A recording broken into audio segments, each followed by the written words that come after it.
Cześć, witam Was Energik w kolejnym odcinku. To było grane Console Edition. Jak widzicie, nadal jesteśmy w trybie remontowym, także nagrywam na razie na tle szafy. Potem się zobaczy, mam nadzieję, że już będzie dobrze. W ogóle mam tutaj bujany fotel. Przydałaby mi się jeszcze taka, wiecie, fajeczka, taka zakurzona księga, potem oczywiście nóżka na nóżkę, brudka, monokl. I byśmy sobie gadali o grach. Dzisiaj, słuchajcie, przygotowałem dla Was jeden z takich klasyków na PlayStation, który myślę, że wielu z Was doskonale zna. Jest to Heavenly Sword od Ninja Theory. Gra, która swojego czasu była dosyć głośna, ale nie z powodu tego, że była dobrą grą, ale z powodu tego, że grał tam Andy Serkis. I twórcy swojego czasu mocno ten aspekt promowali. To wyglądało tak, wiecie, a tam co tam mechanika, mamy tu Andy'ego Serkisa. Andy Serkis był dosyć znany w tamtym czasie, znaczy był bardzo rozpoznawalny, oczywiście po trylogii Władcy Pierścieni Petera Jacksona, gdzie grał Golluma, więc większość ludzi, którzy interesowali się w jakiś sposób kulturą w tamtym czasie, na pewno Andy'ego Serkisa znali. I tutaj Andy Serkis został królem Bohanem, a w zasadzie podkładał mu głos i oczywiście służył swoją mimiką. Nie wiem, dlaczego Andy Serkis ma chyba taką wyrazistą japę, że po prostu go zatrudniają, żeby sczytywać z niego mimikę postaci. Ja Wam powiem szczerze, że Heavenly Sword jest grą, która nie do końca mi przypadła do gustu. Grałem w nią niedługo po premierze. Wersja, którą posiadam, jest wersją amerykańską, bo ją ściągałem z eBaya, bo było taniej. Ja wtedy dosyć tam cebuliłem na tych grach, gdzie się dało, więc jak było dyszkę taniej, to już tam na eBayu ściągałem. Także słuchajcie, dlaczego mi się nie podobało? Zaraz powiem. Natomiast ciekawostką myślę, że jest fakt, że w Heavenly Sword grałem niedługo po premierze, kilka dni po premierze i od tamtego czasu nigdy już po tą grę nie sięgnąłem.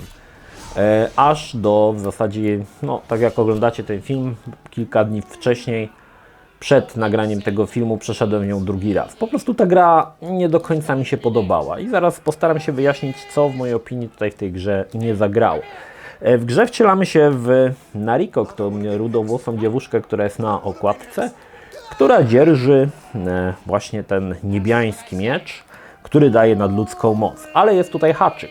Haczykiem jest to, że osoba, która włada tym mieczem, musi ponieść cenę, jaką jest jej życie.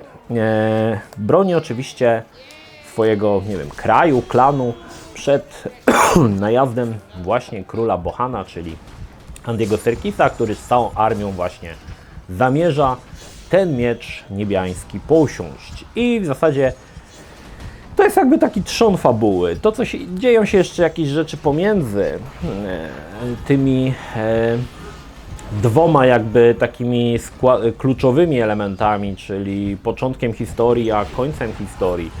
Ale powiedzmy sobie szczerze, mi się ta historia nie do końca podobała. Mamy kilka bossów tutaj, czyli takich pomagierów, przydupasów króla Bohana, którzy... Też miałem tutaj problem, że na przykład w cutscenkach, głównie za sprawą tych postaci pobocznych, próbowano jakby wstawić jakiś taki trochę humoru do tego, jakoś takie było to strasznie cringe'owe i niektóre te scenki były takie, że aż mi się włosy na karku podnosiły z takiego poczucia żenady, bo ja mam ogólnie tak, że jak jest coś cringe'owe albo jest żenujące, to mi się włosy na karku podnoszą. I dzisiaj odczułem to samo. Myślałem, że może kiedyś byłem mniej wrażliwy na takie rzeczy, albo bardziej wrażliwy, a teraz faktycznie te cringe'owe cutscenki ponownie powróciły. No więc sama gra jest takim, można powiedzieć, slasherem, tak? No slasherem. Coś w stylu God of War, myślę, że tutaj najbliżej by było, natomiast postawiono na dość dziwny system walki. Mi się on nie podobał, może niektórym się podoba, mi się on nie podobał. Mianowicie mamy 3 tryby walki: lekki, szybki, średni, wolny, mocny. I pomiędzy tymi trybami walki możemy przełączać się dosłownie w czasie rzeczywistym, naciskając klawisze L1 i R1. L1, o ile dobrze pamiętam, wciskając L1 i klawisze, tutaj na przykład krzyżyk, mamy lekkie ciosy, bez naciskania L1 i R1 mamy średnie, a naciskając R1 mamy mocne. I to mi się strasznie nie podobało. Ten tryb walki był dla mnie jakiś taki, może nie tyle, że nie do ogarnięcia, ale jakiś taki niewygodnie się tym sterowało. Znaczy faktem jest, że bardzo szybko możemy przechodzić z lekkich szlagów do mocnych, właściwie po naciśnięciu jednego klawisza, ale mnie do końca to nie przypadło do gustu. I to była pierwsza rzecz, która w Heavenly Sword mnie jakoś odrzuciła, ten dziwny system walki. Ale oczywiście Heavenly Sword to nie tylko system walki, to też fantastyczna grafika na swoje czasy i faktycznie kiedy spojrzymy dzisiaj na tą grę i zastanowimy się, że ona wyszła w zasadzie niedługo po premierze PlayStation 3, to mam wrażenie, że dużo gier, które wyszły później, dużo później, nie miały tak dobrej grafiki jak na przykład te tytuły początkowe i między innymi właśnie Heavenly Sword. I gdy tak spojrzymy na tą grę, widzimy jak fantastycznie ta gra wyglądała. Na przykład to, że bohaterce podczas walki powiewają te rude włosy. Przeciwnicy, których pokonamy, mają bardzo fajnego ragdolla i zostają pokonani na placu boju, nie znikają po jakimś czasie. No i tutaj mamy jeszcze jedną taką fajną rzecz, mianowicie epickie walki, w których Nariko staje naprzeciw całej armii króla Bohana. Oczywiście to jest tam zrobiona taka, powiedzmy, sztuczka programistyczna, ale faktycznie na czas, kiedy gra się pojawiła w 2007 roku, robiło to ogromne wrażenie, jak to wyglądało.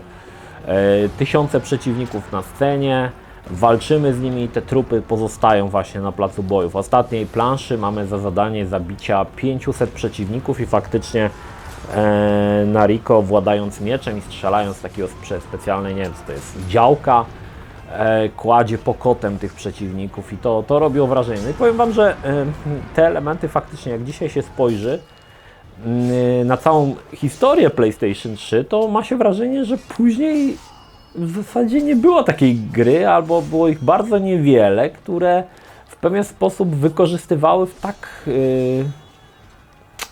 tak widowiskowy sposób moc konsoli PlayStation 3, bo faktycznie uważam, że gra na swoje czasy była mega widowiskowa. Oczywiście tutaj twórcy też stosowali triki, które były stosowane w God of War. Między innymi taka jedna scena, którą zapamiętałem z God of War i którą zawsze chyba, jeżeli chodzi o epickość, przywołuję, to moment, kiedy Kratos biegnie po łańcuchu do zamku, który jest gdzieś tam w tle i kamera się oddala, pokazując ogromny zamek, gigantyczny łańcuch, po którym Kratos biegnie, a figurka Kratosa jest maluteńka, pokazując tą skalę całej lokacji. I tutaj właśnie twórcy w zasadzie zastosowali dokładnie ten sam zabieg.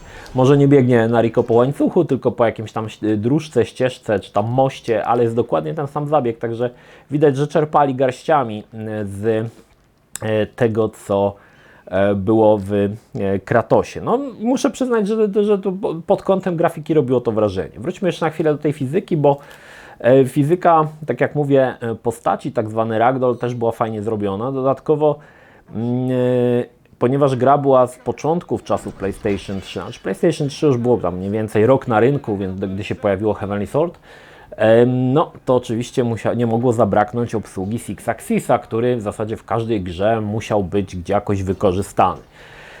I tutaj niestety kolejna wada.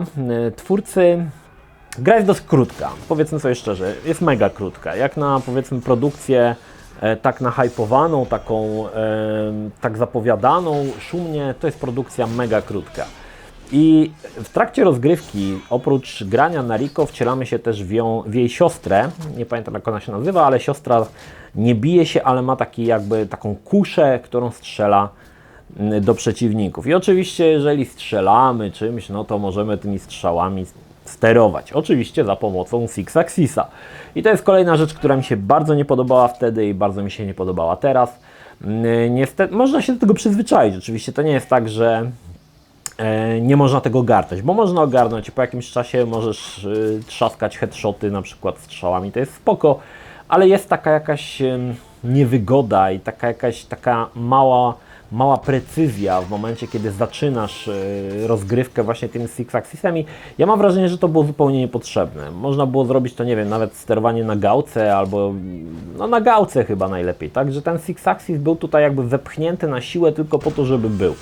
Oprócz no i w ogóle te w sumie poziomy, w których sterujemy tą dziewczyną, która strzela z kuszy, też mi się wydaje, że są zupełnie niepotrzebne i mam wrażenie, że zostały dodane w ostatniej chwili, żeby trochę jeszcze wydłużyć tą i tak dość krótką rozgrywkę. I to są też elementy, które mi się to nie podobało ogólnie. Oprócz tego Nariko może podnieść też przeciwników i można nimi ciskać, podobnie jak strzałami, też sterować nimi wychyleniami Six Axisa. Pamiętam, że gdy gra wyszła w 2007 roku, miałem taką fazę w Heavenly Sword, że łapałem tych przeciwników, próbowałem ich wyrzucić gdzieś poza planszę, czyli poza te bariery, które ograniczają nam poruszanie i patrzeć, jak ten przeciwnik gdzieś tam leci. Pamiętam, że mnie to fascynowało, że ten świat był tak ogromny, że na przykład mogłeś strzelić strzałą. Jest taki moment, kiedy ta dziewczyna, ta siostra Nariko jest jakby na takim moście i strzela do przeciwników, którzy są jakby w takich wieżach, daleko, daleko i my właśnie możemy wtedy tą strzałą sterować. Pamiętam, że robiło to na mnie spore wrażenie, że ta skala, tak, że to nie jest żadne oszustwo, że faktycznie ta strzała leci taki ogromny kawał, żeby dosięgnąć przeciwnika. I to było spoko, uważam, że to było naprawdę w porządku. No i ostatnią rzeczą, którą warto pochwalić, chociaż dzisiaj trzeba przyznać, że się troszkę zestarzała, no to są te cutscenki, w których bierze udział Andy Serkis. Faktycznie mimika Andy'ego Serkisa dużo dodała charakteru królowi Bohanowi, faktycznie kiedy on się wypowiada, stroi jakieś miny, to wszystko widać. Ale widać też, że ta technologia jeszcze wtedy nie była zbyt doskonała i coś tam się gdzieś rozjeżdża, tak? To są takie niuanse, ale widać, że coś tam nie do końca zagrało. Natomiast w 2007 roku, no to nie ukrywam, że to robiło wrażenie, tak? Robiło wrażenie. Także gra taka trochę nierówna, ma dosyć dużo fajnych pomysłów, korzysta fajnie z technologii, którą oferowała PlayStation 3, ale koniec końców wyszła gra trochę taka, dla mnie osobiście trochę taka nijaka. Nawet ta historia, słuchajcie, no bo w sumie to, że Nariko umiera, to wiemy od samego początku gry, bo gra się tak zaczyna. Sama ta historia jakoś też nie jest specjalnie zachwycająca, no bo to jest jakby, wiemy, że Nariko umrze i mamy teraz drogę do tego punktu, do którego ona umrze i pomiędzy tym nie ma żadnych jakby twistów, jest prosta ta droga, tak? Pokonujemy kolejnych przeciwników, pokonujemy kolejnych bossów i dochodzimy do tego miejsca. Także historia Nariko też jakoś mnie specjalnie nie zachwyciła. Myślę, że choć wielu z Was pewnie stwierdzi, że to była super gra, z jakiegoś powodu nie powstała nigdy część druga. Może dlatego, że Heavenly Sword jest jakby historią zamkniętą i tutaj nie ma za bardzo dodania kolejnej części, no bo co, wskrzeszą tą bohaterkę, no bez sensu, tak? Natomiast wiem, że wyszło coś takiego jak film 3D Heavenly Sword, coś takiego mi się kiedyś obiło uszy i gdzieś chyba o tym słyszałem albo czytałem. Albo nawet widziałem ten film, tylko go nie pamiętam, bo był taki dobry.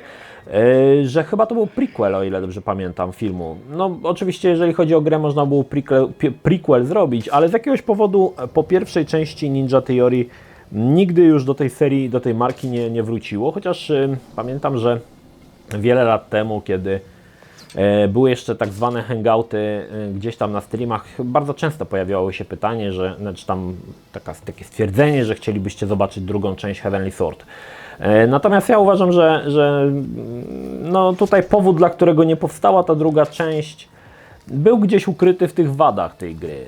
Czy to chodzi o długość rozgrywki, czy to, że ta gra była troszkę taka nijaka, oferująca trochę takie tech demo. Myślę, że to jest dobrym określeniem, że te Heavenly Sword było troszkę takim tech demem PlayStation 3. Gra wyglądała pięknie wyglądała, ale w zasadzie mechanika była tam taka dosyć prymitywna, rozgrywka nie była długa, ale oczywiście zachwycała wizualiami i to chyba było najważniejsze w tej grze i myślę, że to było też powodem, dla którego nie wiem, jakie są oceny na Metacritic, musiałem zobaczyć, ale też wydaje mi się, że gracze byli mocno podzieleni, jeżeli chodzi o opinię o tej grze. Natomiast no, pytanie, czy dzisiaj warto w nią zagrać? Powiem Wam tak, no jeżeli Was interesuje historia PlayStation 3, to myślę, że tak, bo Heavenly Sword jest takim, nie wiem czy kamieniem milowym, ale pokazuje, jaka moc pokazywała na samym początku życia konsoli PlayStation 3, jaka moc drzemała w czarnym pudełku od Sony i co można było niesamowitego z tego wycisnąć. I to jest taka dość fascynująca podróż i warto zwrócić uwagę, czy też warto sobie zrobić taki mały eksperyment, odpalić Heavenly Sword z 2007 roku i odpalić jedną z ostatnich gier na PlayStation 4. Nie mówię jakichś tam dużych tytułów, ogromnych jak The Last of Us, tylko jakichś takich tytułów powiedzmy slasherowych i porównać jak ta grafika jakby twórcy nie umieli osiągnąć tego poziomu, który osiągnęło Ninja Theory na początku niemal życia konsoli, a potem jakby, nie wiem, czy szli na łatwiznę, po prostu były łatwiejsze rozwiązania, szybsze, mniej problematyczne, no bo jednak ten procesor Cell, który był w PlayStation 3, był dość trudny do programowania. No i też trzeba przyznać, że niewielu tych third party deweloperów potrafiło to ogarnąć.